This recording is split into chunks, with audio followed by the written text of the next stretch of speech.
G'day there guys, it's your Aussie Hubby Markee, back at it again with another episode of r/JustnoHOA. Now with that said, I want you to sit back, relax, chuck a like on this video and a prawn on the barbie, and get ready for some bloody good content.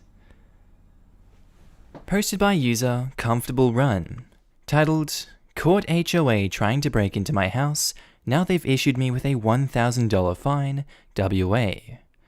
I bought a house 18 months ago, which was a member of the HOA. I did change the front door of the house to something a lot more secure. About a month ago, in the middle of a weekday, I noticed two people trying to open the door with keys which weren't working.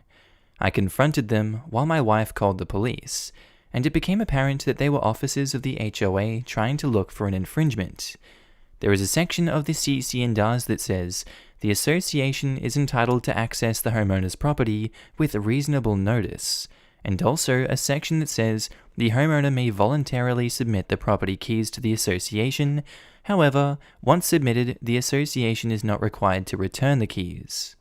Submission of a key which does not work may incur a fine determined by the board, which according to them, the keys to my property has been submitted. I'm assuming the previous owner have done so. I have spoken with two board members who said they suspected that the keys they hold for my property may have been fake, and they've authorized their officers to check this out. They say according to them, in this case, as they were searching for an infringement, reasonable notice means no notice, to ensure that I won't have time to replace the locks. And now I've received a $1,000 fine because the keys submitted for my property to the HOA are fake.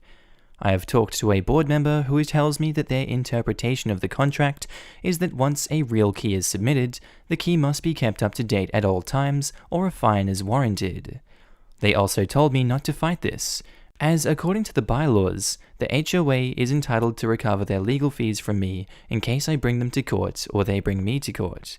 So I'll lose either way because legal fees will end up costing me more than the fine itself. Not sure if it's relevant, but the office of the HOA looks a lot like a leisure room. They have a pool table, a bar with a fancy fridge, and a ton of drinks, a large TV, and couches and stuff like that. And this isn't an amenity that is available for the people living in the neighborhood. This is the relaxation room for the HOA officers and board members who are old, retired people. I definitely felt like this fine is for me to fund whatever they have going on there. Help? I also want to add that this is a house, not a condo or an apartment. If I had a nickel for every time a non-attorney said not to bother because they would win, I could retire. Demand they produce where you, the current homeowner, supplied them keys to the door along with the date. As for a fine to be determined by the board, it has to be founded on some semblance of reasonableness. I can almost guarantee a judge will laugh them out of court if they try and sue/collect on this fine. That sounds promising. They may not be required to return keys. However, they can't fine you for a voluntary action that you yourself did not choose to partake in. If they keep pushing, absolutely approach an attorney. It's worth your time if you plan on living at your residence for the foreseeable future. The only problem is they won't bother to sue if they can't collect. They'll just put a lien on your house and continue fining you until you pay. HOAs are notorious for wielding a tremendous amount of power against homeowners.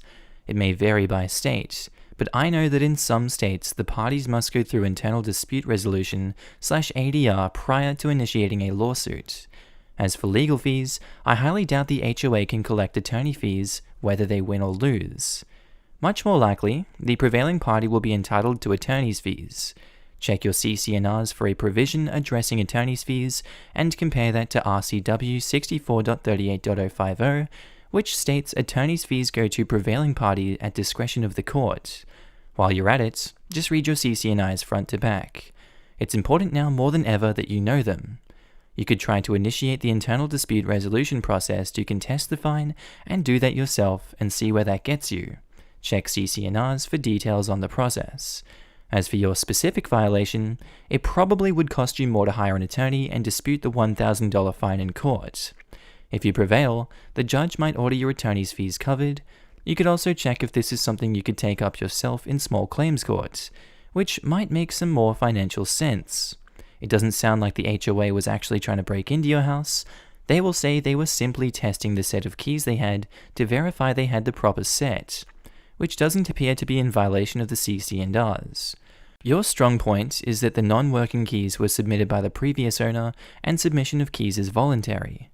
I would argue that you are not liable for the previous owner's failure to provide updated keys, and that once you would change the locks, you are under no obligation to submit a new set of keys because doing so is voluntary under the CC&Rs. Don't forget, if you lose in contesting the violation, you need to contest the amount of the violation. Fines and assessments typically must be reasonable. $1,000 sounds excessive in this case. As for the office turned into leisure room, that is sort of ridiculous. The HOA board has a duty to manage and spend HOA funds in the best interest of the HOA, not for themselves. HOAs are typically required to make financial disclosures to members, so if you have received any such documents, look them over if you haven't already for any money that went toward the leisure room. Also, under RCW 64.38.045, homeowners are entitled to inspect HOA records upon reasonable notice, so give the notice and go find out how much the HOA spent on this room and everything they put into it. If you find out the board of directors is spending quite a bit of homeowners' money on items unrelated to managing and running the HOA, that is something that every single homeowner not on the board of directors will be ticked about. Bring it up at the meeting, use it as leverage in negotiating away your fine, etc. But remember, once you start talking about board members breaching the CC&Rs, fiduciary duties, etc., things can get expensive if you litigate. I would seek a consultation with an experienced HOA attorney if you go this route and try to get other homeowners on board. At the end of the day, HOAs have way too much power. I've seen it and I will never buy into an HOA because of it. Depending on the state, they can even turn unpaid fines and assessments into liens against your home in foreclosure. Litigation can also make it difficult for homeowners to refinance or interested buyers to obtain a mortgage. So, long story short, tread lightly and go for the jugular when you can. If nothing else, rally the other homeowners and run for election to the board of directors so that you can drain the swamp. Once properly drained, throw a rager in the leisure room. Hand deliver invitations to the old offices you replaced. Posted by user Dog Patches. Titled, HOA won't allow open garage door, but I have no other choice. Please help. Hi guys, thanks for taking a moment to read. My condo HOA in Las Vegas does not allow residents to leave an open garage door while not in use. The problem is, my wife and I need to train in there every day. We are Cirque du Soleil acrobats and have both been indefinitely let go until Corona is over.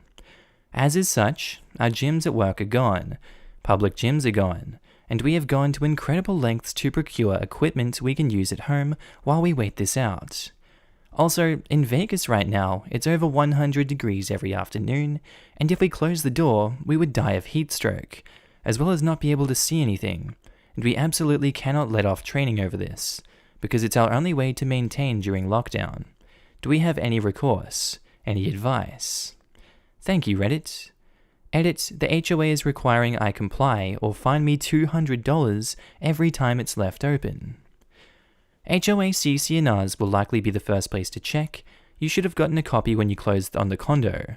What do they say?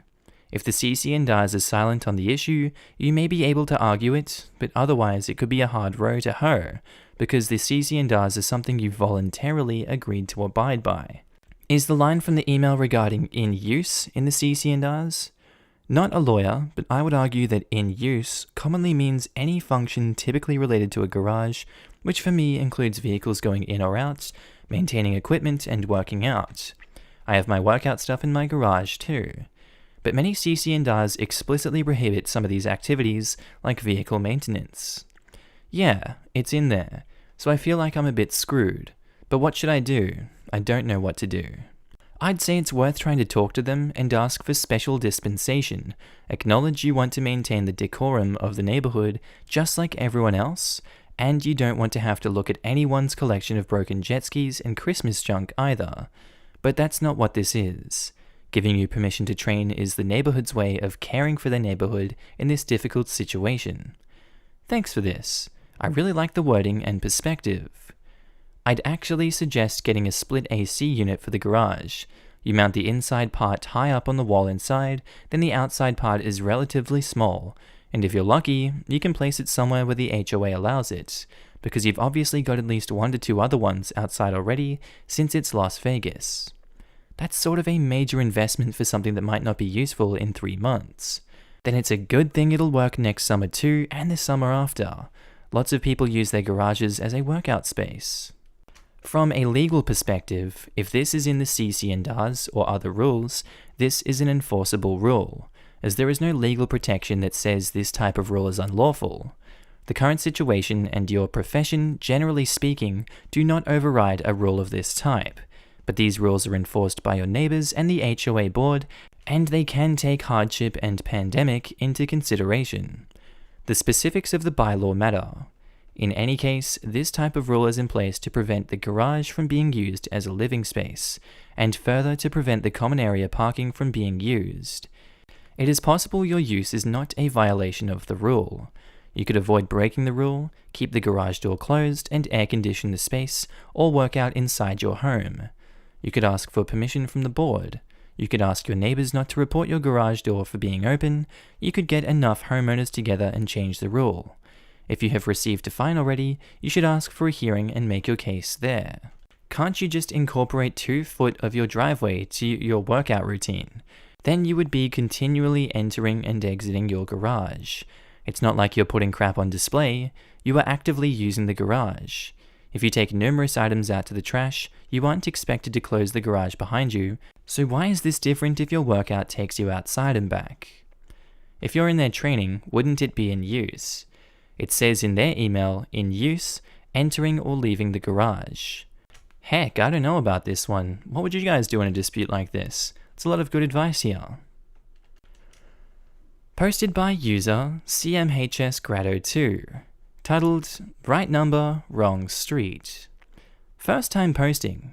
About 5 years ago, at an old place, we had an HOA, our third in the time we lived there. That was sending us letters that we need to clear a patch of grass that had to be clear as HOA rule. So I rented a weed whacker and cleared out the overgrown weeds that grew in the years we were there. Only other grass was fake carpet grass that inside that yard. Thought that was the end of it. Weeds kept growing and we cleaned it off. Finances got hard and a landlord took over and let us stay as long as we wanted. He started getting letters about clearing out the growth of the same patch. Even hired a landscaper to get the roots out of it. Still kept getting letters, and we got into fights about the patch not being cleaned out of the small amount of weeds we still gathered on monthly basis. Finally called the HOA about the proof, and they sent a picture of the growth as our patch was clear. Got the picture sent to us of a completely other townhome, but had a giant tree about 10 feet covering that front window. Told the HOA that we don't have a giant bush covering. Drove around and found the matching bush from the picture. Same address number, but the correct address was for the east side street. We lived on the west side street of the complex. This was after 3 years of arguments between the HOA, the landlord, and my family about a unit that wasn't even occupied by us. Could you sue the individual who took the picture and send the notice for gross negligence? Damages would be the money you spent fixing a non-existent problem due to their incompetence. We asked the HOA to take the picture as proof. It is nice that you actually found an explanation for the HOA's screwery, other than they were trying to siphon money out of my pocket. Sending the bill to East Weed Lane instead of West Weed Lane is more understandable, even though it's incompetent. HOAs do have a responsibility to be domain-specific experts on these sort of matters. They also have an obligation to clarify the specifics of a violation, moral, even where it's not legal. Posted by user Al Spank, titled, Mutiny. I need some advice. We have a small association with 5 board members. They are members that are only part-time homeowners, good old boys club. They have screwed us over on a couple issues, and are now trying to do a large special assessment, even though we have an almost $200,000 surplus. Their reason is they want to beautify the hot tub area. Eye roll. The hot tub is perfectly fine, and they all want 26 units to chip in another $8K. They can't do any construction due to COVID anyway. To the point, I believe that a majority of homeowners are not happy with the board. Is there a way in the state of Colorado to get a majority of homeowners band together and get not only this special assessment thrown out, but also start removing board members? How about firing the current property management company that we hired and are paying for? Thanks for any advice. Look through your association's CC&Rs and bylaws. If the project is not a repair but is a capital improvement, then it probably needs to be voted on by all homeowners. Depends on what your docs say. For example, if under $5,000, then no vote. If $5,000 to $20,000, then X percentage must approve. If over $20,000, then Y percentage must approve. Your docs would also be the place to see if there are any terms for special elections or removal of board members. But make sure there are other homeowners that are willing to be board members. You can't just not have board members. What is the problem with the property manager? I thought your problem was with the board, not the property manager. If you don't have a property manager, then who will manage the funds, accounts, bills, taxes, insurance contracts, etc.? And what is the $200,000 surplus? Surplus is only if you have more money than what your reserve count would be when funded at 100%. That's good advice, thank you. It's $200,000, so I will do some research into the approval. We were never given a vote, just a notice saying the board was voting on it. I do think an issue we have is that it is a tourist mountain town, so many of the other homeowners are part-time owners and don't pay a lot of attention to what the board is doing. I think there are a few owners who would consider HOA positions that I think would be better suited for the spots. The property manager is the icing on the cake. She is overzealous, rude, and harassing. However, it's the board we have the major issues with. She can be removed if the board changes. A personal issue that we're having with the board is we had a garage conversion done with the owner before we bought the place a few years ago. The board tried to come after us recently for the conversion, saying we have to pay for the permits and work to cover it back to the original building plan. They lost that fight due to the statute of limitations, so decided to tell on us to the town. Now the town is coming after us, so we are having to get our title company, lawyers, etc. involved, all during a pandemic, jobs being on hold, and a newborn coming soon. $200K special assessment, we already have $200K surplus currently. They just want to do some unnecessary projects and charge us an extra $8,000 each condo. Also, surplus now does not mean a project is funded. That money may be for work complete and not billed, or for utilities, held until a reserve fund study shows a massive top-up is required, or maybe it's a contingency fund for odd events, which could happen during a huge frickin' pandemic. The surplus is after the budget was balanced, all expenses were covered for each year. They want us to look like we have a healthy amount for buyers. It's asinine to think they know enough that a surplus looks good, but don't know that a special assessment on cosmetic upgrades looks bad. But then again, we're in Screw HOA. Posted by user JCR5431, titled, Can I Sue My HOA? I live just outside Portland, Oregon in the US. I bought my condo a few years ago, and I live on the ground floor with a neighbor above me. The HOA has very strict bylaws and love to issue fines for violations. One of the rules in the bylaws were that upstairs units aren't allowed to have any type of flooring other than carpet. My upstairs neighbor installed it anyway, and I hear everything. They can't sneeze or have sex without me knowing about it. I complained to the HOA, and instead of fixing the issue, they approved a one-off situation where they had to soundproof the floors with an extra layer under the hardwood to cushion sound. It has only made things worse. I feel like I'm living under the cast of Stomp 24/7. They walk and run around their place constantly, and sometimes they are so loud it shakes my walls. I am no longer comfortable in my own home, and I have no idea how I will be able to sell my place with those two upstairs. Is there anything legally I can do about this situation? I am planning on selling soon, and I am freaking out. Have you read your bylaws about how to escalate the complaint? There are often internal mechanisms that must be done first.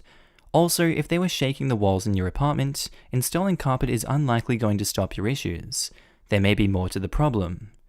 I will have to reread them. I don't recall anything about escalating issues. I have complained to them about noise prior to them approving the floors, and they did nothing. Mind if I inquire about the type of flooring your upstairs neighbors had installed? Obviously, hardwood and natural stone are going to have two different effects on the situation. Natural stone is heavier and would cause more shaking below, but would bounce the sounds of personal affairs away from a unit a little better. Hardwood is lighter but less muffled. If you're receiving the worst of both worlds, there may be a structural concern with the entire building at this point. However, I will side with the commenter, as you'll need to be fully aware of the bylaws. Unfortunately, your upstairs neighbors have also paid for their home and also retain a more permanent interest in their dwelling. Think of your downstairs neighbors wanting to sue the HOA due to you living normally. Since you haven't described how the HOA approved the one-off, it's not possible to give you advice about whether it was legal. If you are considering selling, consult a realtor. All may not be lost. You will need to disclose that there is noise from the upstairs neighbors, but this is common for such units and was likely reflected in the price you paid for the unit. I get that you find it unlivable, but other people might. Lots of people live downstairs from hardwood floors. Some think it's fine, others can't stand it. For you, the noise is going to be 10 times more aggravating because it reminds you that they broke the rules and you remember when it was quieter. But you only need to find one noise-tolerant person to buy it. We have a monthly newsletter, and they wrote in there that they approved one upstairs unit to have hardwood floors, and a week later I heard them doing the install upstairs. They never consulted me first, which I am not sure they are required to do, but it would have been nice to have an opinion on something that directly affects me. One thing to be aware of is that if you sue the HOA, you create a situation where banks may not provide financing on any units in the HOA until the suit is complete. This can drive your home values down and have other unintended consequences. I'm not a lawyer, but work for a bank and have had to sue an HOA. Well, this is all really good advice. I hope it helped you guys with your HOA disputes. Posted by user altaccount122333, titled HOA Fining Me for Weeds When There Aren't Any Weeds. In late January, my wife and I were preparing to get married and let our front yard get a little out of hand. Lots of weeds. On Super Bowl Sunday, we took the time to clean up the yard and get things in order. We received a letter that week telling us that they were fining us for the weeds. It sucked, but was understandable, as we had cleaned up the weeds, paid the fine, so we figured that we were all good. Since then, we have been on top of our yard and kept it in great order. Yet every month we get another nasty gram telling us that they are going to fine us again for the weeds when there are none. Last month, they even sent us the same picture from January, saying that if we don't resolve the issue, they will raise the fine. I have tried to call the HOA, but they are all working from home, and don't have the ability to answer the phone. I've emailed them without response. Also, it looks like board meetings are now being placed on hold due to COVID-19. Part of me wants to just give up on keeping the yard in order. I mean, if they're going to fine me for it anyway, what's the point of keeping up with it? We have only lived with an HOA for the past year and a half. I expect some blood-sucking, but this is getting ridiculous. Has anyone else experienced a similar issue of being fined for something that just doesn't exist? If so, are there any suggestions on how to handle this? Send a registered letter back to them explaining that you cleaned up your land on this date and that the photo is a duplicate. Then, every month, draw a line with spray paint on your lawn like a counter and take a photo of it on the beginning and end of each month. If the photo they send you does not have the markings, you know it's not real. I think a registered letter is the key here. I sent an email basically saying that, but it went into the abyss. Good idea on the counter. I think I will implement something like that. Be sure to include information about the email, such as date and time it was sent. I would also include a hard copy of the email as an enclosure with the letter. Every time you have to contact them about the issue, including what you had done previously, keep following up via emails or letters until this is resolved. You need to create a paper trail. Mail them a date-stamped photo of your yard with a note saying the weeds have been taken care of for a long time, and you don't appreciate being threatened over an issue that doesn't exist. Make a stink about it on your next door and see if other people in your neighborhood have similar issues with the association. I honestly don't see the appeal of these neighborhoods. After you pay all the dues and fines over the years, it eats up any additional money you supposedly get from a slightly higher market value. I definitely understand your logic regarding dues and fines and agree. We just fell in love with the house and thought we could deal with it, starting to learn otherwise. I'm so sorry that happened to you. I moved to my current city from one that I didn't have HOAs, and they weren't really avoidable where I live now. But if I'd had known what a pain in the ass they are, or really understood what they are, I would have chosen another city altogether. Everything was fine until recently, and now it's all getting out of hand. I love my home, but if I ever do move, it's going to be to a different city where I can avoid this scourge upon humanity, and it will most likely be because of the HOA here becoming too unbearable. Jesus. Alright guys, that's all for today's episode. I hope you enjoyed it. If you did, be sure to tell me what you thought about it down in the comments down below. If you're new to the channel, also don't forget to subscribe. It would really help out with my channel growth. And also, a huge shout out to my channel patrons and members. I just love you guys and thank you for supporting me on this journey. If you guys are new to the channel and you'd like to support me, links are down below for the Patreon, or you can click the join button next to subscribe if you'd like to become a channel member. Alright guys, that's all for today's episode. I hope you enjoyed it.